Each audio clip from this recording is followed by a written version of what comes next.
Yeah, absolutely. I think the superintendent's a sticky subject. I think primarily, and this is a board responsibility. I think the board as a whole has failed to level set expectations and measure against those expectations. I think that we have to have a great selection process. We have to involve our community in that process. And again, we have to set clear and measurable expectations for a superintendent and make sure that we as a board are reinforcing what we expect out of that superintendent. And I think we failed to do that over the past decade or so. Yeah, so because it's a leadership role, I think the most important question is what their style of leadership is. And the question and the answer I'm looking for is a point leader, someone who is able to surround themselves with people, the most competent people in their fields, in their areas, to support his vision and to support what he's trying to enforce. Yeah, so again, this is a major topic. I think it's critical to the success of CMS.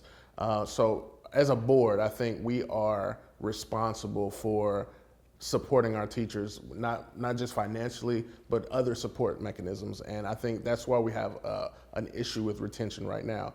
Also, we have schools in CMS as a whole that have waiting lists for teachers. So you have some environments where teachers want to be, and then you have other environments where teachers are not really wanting to be there. So I think we need to model, we need to understand what's going on in, say, some of our high performing schools where teachers are lining up to get in, and how can we replicate that? How can we understand what they need at a school that's not such a high performer?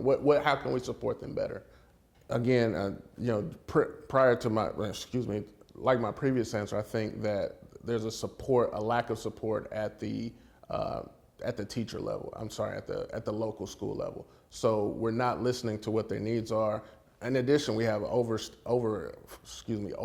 classrooms, classrooms where there's 30 students to a teacher. You have teachers that are expected to work outside of the boundaries of what they're intended to work.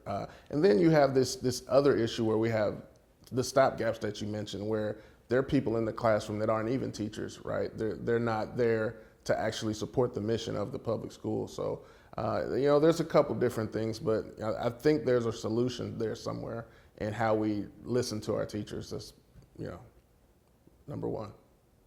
Yeah, I think the data itself is a bit confusing. It's a bit of a paradox where you see growth at the highest levels that they have been in years, and then you see, but our proficiency is really low. I think, and this is a board issue. I think we aren't communicating effectively what those metrics mean and how parents should ingest them. Again, the growth scores are great. It's good to grow, but we have to look at the proficiency scores not as a large district. One of my ideas is that I actually believe CMS is too big of a district, and it's too big of a district to apply this one-size-fits-all standard that we've tried to apply. The grades, the proficiency scores. I think we need to micromanage that a little bit. We need to look at local level growth, local level proficiency. There's inequities across the district, and we're not going to be able to boil the ocean, so to speak, in solving for that. I think we need to, look for micro growth at each of those schools and in each of those districts within CMS. Yeah, I think, that's a great point. I think, one of my main goals is to return CMS to the district of choice, school of choice, versus the charter school. I think the exodus to charter schools, a lot of it has to do with parent rights. They want to determine what their child learns and doesn't learn, and that's a fair argument. I think what we have to do as a district is, again, listen to our community, understand what our community's wants and needs are.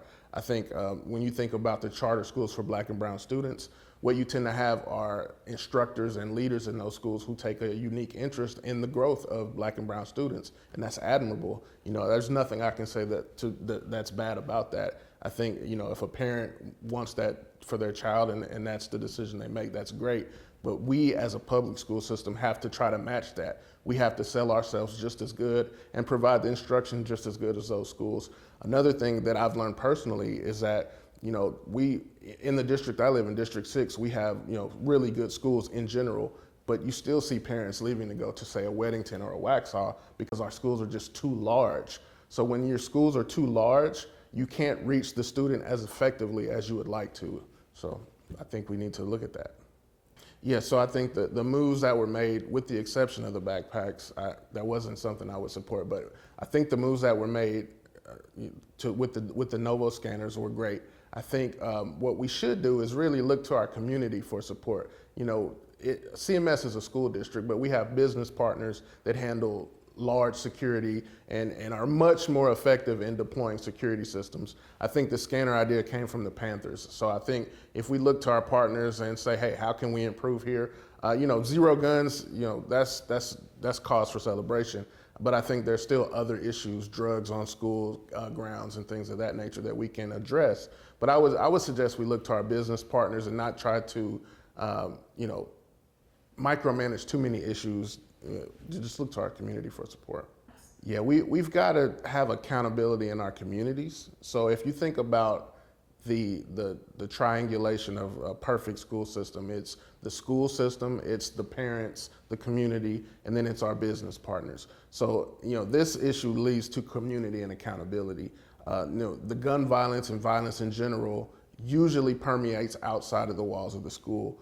But we have to have the right lines of communication so that, you know, as a school system, as a school board, we understand what's going on in the community, know how to address it before it becomes a problem at the school level. And, you know, again, businesses should also be involved in this in some way, shape, or form, right? Because they are also the beneficiary of what happens in the school and what happens in our communities. I would say, you know, accountability at the community level would be my primary target for that.